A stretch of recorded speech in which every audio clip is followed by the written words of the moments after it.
میرا مقصد ڈاکٹر صاحب یہ تھا کہ یہ تو ہم نے مان لیا نا، جو لوگ سیکولر نقطۂ نظر والے ہیں وہی کہتے ہیں انسان ساختہ ہوتا ہے مذہب، یہ کوئی خدا اور اس کی طرف سے یہ ہے، یعنی وہ بھی بحث کے نہیں ہے، چل جو ملحد ہم کہیں گے، ایک جو عام سیکولر، ایک بالکل ملحد سیکولر، تو جو ملحد سیکولر تو مانتا ہی نہیں ہے نا اس کو. تو اب ہم جب یہ ثابت کریں گے بھئی انسانوں نے بنایا، تو میرا مقصد یہ تھا پوچھنے کا کہ اس کو ہم کیسے ثابت کر رہے ہیں کہ جیسے ڈاکٹر صاحب کہیں، شوذب صاحب کہیں، یا میں کہتا ہوں کہ بھئی انسان ساختہ ہے، یہ تو میرا ایک دعویٰ ہو گیا نا. تو اس دعوے کو سائنسی طور پر کیسے پروف کیا جا سکتا ہے؟ نہیں، اس کو آپ کبھی پروف نہیں کر سکتے، نہیں کر سکتے، ٹھیک. کیونکہ جو جس مذہب میں پیدا ہوتا ہے جی اسے ایک کامل یقین ہوتا ہے کہ یہ خود ساختہ نہیں ہے، انسان ساختہ نہیں ہے، جی کہ یہ آخری سچائی اسی بات کے اندر ہے. تو آپ ہندوؤں سے بات کریں تو وہ کہیں گے کہ باقی سارے بھٹکے ہوئے، یہودیوں سے کہیں تو کہیں گے مسلمان بھی بھٹکے ہوئے ہیں، ہر ایک جو ہے وہ دوسرے پر شک کرتا ہے. لہٰذا اس میں یہ فیصلہ کرنا کہ کس کی بات صحیح ہے کس کی غلط ہے بڑا مشکل ہے. کیونکہ بنیادی طور پر ہم جس سماج میں پیدا ہوتے ہیں اور جب ہمیں بچپن ہی میں بتایا جاتا ہے کہ یہ صحیح ہے اور وہ غلط ہے، تو اس سے ہٹنا بڑا ہی مشکل کام ہے. اب یہ دیکھا گیا ہے پرندوں میں، بطخوں میں خاص طور پر، کہ جو جیسے ہی وہ اپنی آنکھ کھولتی ہیں تو جو چیز پہلے انہیں سب سے نظر آتی، جو حرکت کرتی ہوئی چلتی ہوئی چیز انہیں دکھائی دیتی، اس کو اپنی ماں سمجھتے ہیں. تو یہ بڑی دلچسپ بات ہے کہ ایک آسٹریلین سائنٹسٹ تھا، آسٹریلین جرمن سائنٹسٹ تھا، اس نے ایکچولی جا کر وہ ایک تالاب میں اس انتظار میں تھا کہ چوزا اس انڈے میں سے نکلے، اور جو ہی وہ بطخ پیدا ہوئی وہ اس کے سامنے کھڑا ہو گیا. اس کے بعد وہ اس کے پیچھے چلنے لگی، اس کو اپنی ماں سمجھتی. غرض یہ کہ بچپن میں جو اثر ہم پہ ڈالا جاتا ہے، یہ تو جانور کی پرندوں کی بات ہے، لیکن یہ ہم دیکھتے ہیں کہ انسان کو کم عمری میں جس ڈگر پر چلایا جاتا اس سے وہ ہٹتا نہیں. ہاں ہٹ بھی سکتے ہیں، 100 میں سے شاید ایک مشکل سے، بلکہ لاکھ میں سے، 1000 میں سے ایک شاید ہو.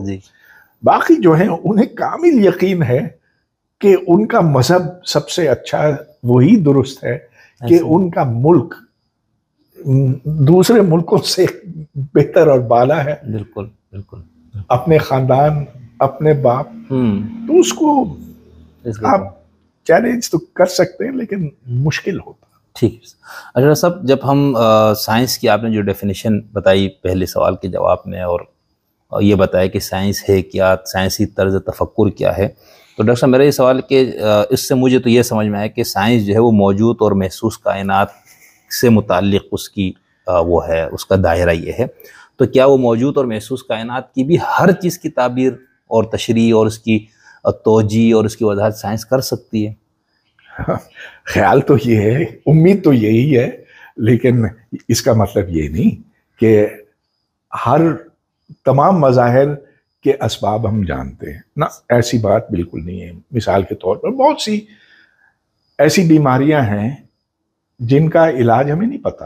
اب جیسا کہ ابھی کچھ ہی دیر پہلے کووڈ آیا تھا نا، تو اب ایک نقطہ نظر یہ تھا اس وقت کہ یہ تو اوپر سے آئی ہوئی آفت ہے، آپ اس کے بارے میں کچھ نہیں کر سکتے.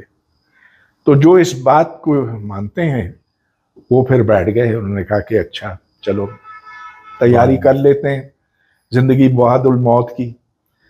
جو سائنسدان ہیں وہ کہتے ہیں نہیں اس کے پیچھے کوئی سبب ضرور ہے، اگرچہ ہم نہیں جانتے اس وقت یہ کیا ہے، لیکن ہے، سبب ہے، کوئی جراثیم ہے، کوئی وائرس ہے جو جس کی پہچان اب تک ہمارے پاس نہیں، ہم جان لیں گے اور ہم اس کو مار دیں گے. ایک اور مثال ایڈز تو اب کم ہو گیا.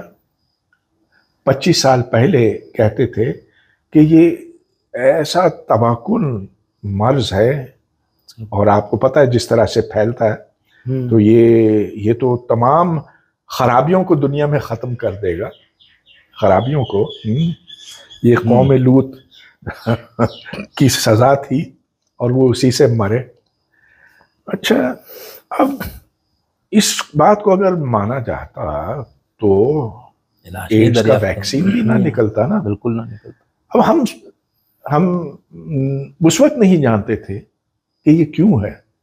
تو عذاب الہی ہے, ٹھیک ہے, اگر ہے تو پھر آپ کچھ بھی نہیں کر سکتے, ہاتھ پہ ہاتھ دھر کے آپ بیٹھ جائیں. بالکل بالکل. لیکن اگر آپ سائنس کو مانتے ہیں تو آپ کو پتا ہے کہ جو کچھ اس دنیا میں ہے, جو کچھ ہوتا ہے ہمارے سامنے نمایاں ہے, اس کے پیچھے مادی اسباب ہیں جن کو ہم جان سکتے ہیں.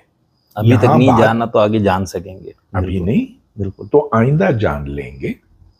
مگر وہ صلاحیت ہم میں, انسان میں, عقل میں ہے.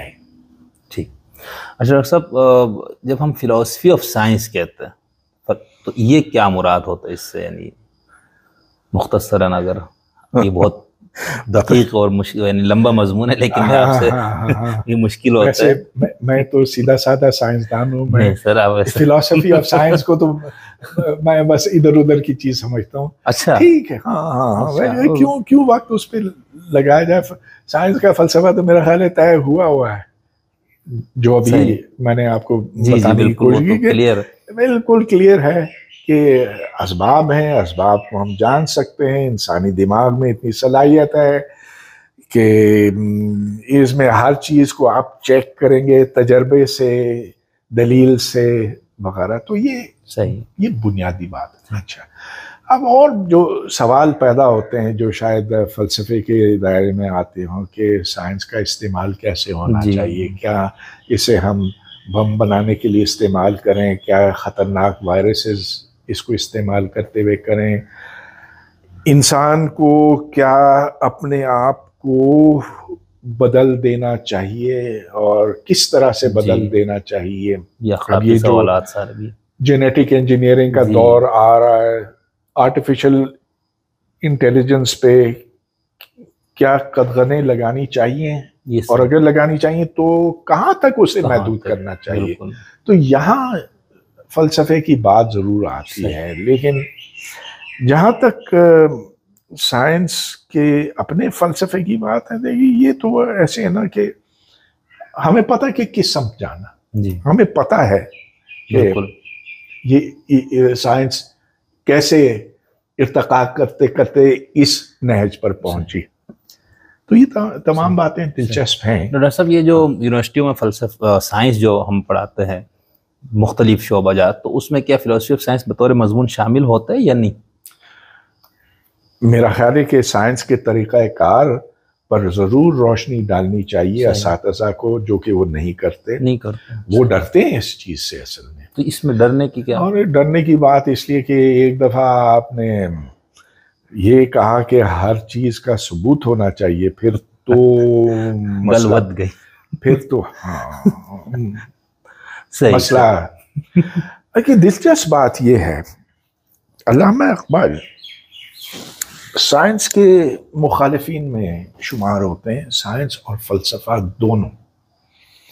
تو حالانکہ ان کی پی ایچ ڈی فلسفے میں تھی, ہلکا پھلکا فلسفہ تھا ویسے, کیونکہ انہوں نے ایران نے مابعد الطبیعت کا ارتقاء, اس طرح ان کا روم, مولانا روم اور مابعد الطبیعت ایران کے فکر میں فلسفہ مابعد الطبیعت کا ارتقاء, اس کا اردو ترجمہ میں یہی پڑھا ہوا. جی اس طرح. تو وہ کوئی فلسفے کا نہیں تھا, وہ زیادہ تاریخ کا تھا. ہاں بالکل. اور یہ بھی ایک سوال اٹھا تھا کہ کیا ڈپارٹمنٹ آف فلسفی کو ڈگری دینی چاہیے یا ڈپارٹمنٹ آف ہسٹری کو دینی چاہیے. یہ بھی اٹھا تھا, یہ سوال اٹھا تھا. ٹھیک. خیر, وہ سائنس کے خلاف تھے, فلسفے کے خلاف تھے. کیوں؟ اس لیے کہ اس میں دماغ کو چھوٹ دینی پڑتی ہے. اور ان کا ایک شعر بھی ہے کہ آزادی افکار ہے ابلیس کی ایجاد. تو وہ کہتے ہیں کہ اگر بہت زیادہ چھوٹ دی جائے تو آپ ایک دائرے سے نکل جائیں گے, پھر پتہ نہیں کیا انجام ہوگا آپ کو. تو بہتر ہے کہ نہ فلسفہ کیا جائے نہ سائنس کا فلسفہ بیان کیا جائے. صحیح. اگر اگر بیان بھی کیا جائے محض اس کو غلط ثابت کرنے کے لیے کیا جائے. صحیح, بالکل. اچھا ڈاکٹر صاحب, سائنس اور سائنسیت, سائنٹسزم جس کو کہتے ہیں, اس میں کوئی فرق ہے یا یہ ایسے ہی اصطلاحات ہیں؟ ہاں بہت اچھا سوال ہے آپ کا. سائنٹزم جس میں کہتے ہیں جی ہر چیز سائنس ہے, کہ انسانی جذبات اور اچھے برے کا کوئی تصور ہی نہیں ہے, وہ سائنٹزم کہلاتا ہے. اچھا. آپ انسان کو محض ایک مشین کے طور پر سمجھیں. یہ میرا خیال ہے, مجھے اعتراض اس بات پہ ہے کہ یہ کہنا قبل از وقت ہوگا. اچھا. اس لیے کہ انسانی جو انسان کا جسمانی نظام ہے اس سے زیادہ اس کا جو ذہنی نظام ہے وہ انتہائی پیچیدہ ہے. اور اب تک تو ہم نے بس بہت ہی کم جانا ہے اس کے بارے میں. تو اپنا ذہن کھلا رکھنا چاہیے اس معاملے میں. ٹھیک. اور یہ گنجائش ضرور رکھنی چاہیے کہ اختیار, احساسات, جذبات ہم کس طرح سے یہ اختیار کرتے ہیں, وہ ہمارے اندر کس طرح سے سمو جاتی ہیں. تو یہ کھلے سوال ہے. اس لیے میں سمجھتا ہوں کہ انسان کے رویے دوستانہ, ہمدردانہ, انسان دوستی کے ہونے چاہیے. جی. سائنس یہ نہیں کہتی. صحیح. سائنس اس کے بارے میں خاموش ہے. اس کے دائرے میں نہیں آتا. اس کے دائرے میں نہیں آتا, اس وجہ سے یہ اس کے دائرے میں نہیں آتا. صحیح. جس طرح دیکھیے سائنس کے دائرے میں کئی باتیں جو نہیں آتی. مثال کے طور پر ہم کیوں ہیں, ہمارا مقصد حیات کیا ہے. اب آپ ایک مذہبی بندے سے پوچھیں تو وہ کہے گا مجھے تو جنت جانا ہے, میرا مقصد وہ ہے. اب ہندو سے پوچھیں وہ کہے گا 7 جنم بہتر, جو اگلا جنم ہوگا وہ بہتر ہوگا. ایک بدھسٹ سے پوچھیں تو کہے گا مجھے نروانا حاصل کرنا, اس تک جانا ہے. لیکن بہت سے لوگ ہیں جو کہتے ہیں جی ہمیں نہیں پتا ہے ہم کیوں آئے, ہمیں یہ پتا کہ جانا تو ہے, لیکن یہ تو جانا ہے لیکن یہ نہیں پتا کہ کیوں آئے. صحیح.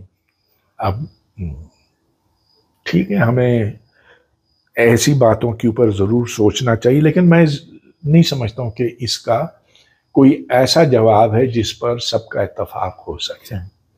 ٹھیک. تو آپ سائنسیت کو نہیں تسلیم کرتے اپنے لیے چیزوں کو دیکھنے, سمجھنے یا کوئی رائے فیصلہ دینے میں, یعنی آپ سائنسیت پہ نہیں ہے, ہم یہ کہہ سکتے آپ کے بارے میں؟ میں یہ کہوں گا کہ مجھے جب کوئی خوبصورت چیز دکھائی دیتی ہے, کوئی اچھا گانا میں سنتا ہوں, کوئی ایسی چیز جو میرے دل پر اثر کرتی, تو مجھے نہیں پتا کہ کیوں کرتی ہے. سائنس تو اس کے بارے میں کچھ نہیں کہتی نا. اب میں نے کوئی خوبصورت سا نظارہ دیکھا, اب ایک کمپیوٹر کو تو نہیں پتا نا کہ وہ خوبصورت ہے نہیں ہے, کہ اس میں کیا کیا عیب ہیں. لہٰذا اس میں پسند ناپسند اور جذبات, یہ تمام وہ چیزیں ہیں جو اس وقت ڈیفینیٹلی سائنس کے دائرے سے باہر ہیں, شاید آئندہ بھی باہر رہیں. صحیح. ٹھیک.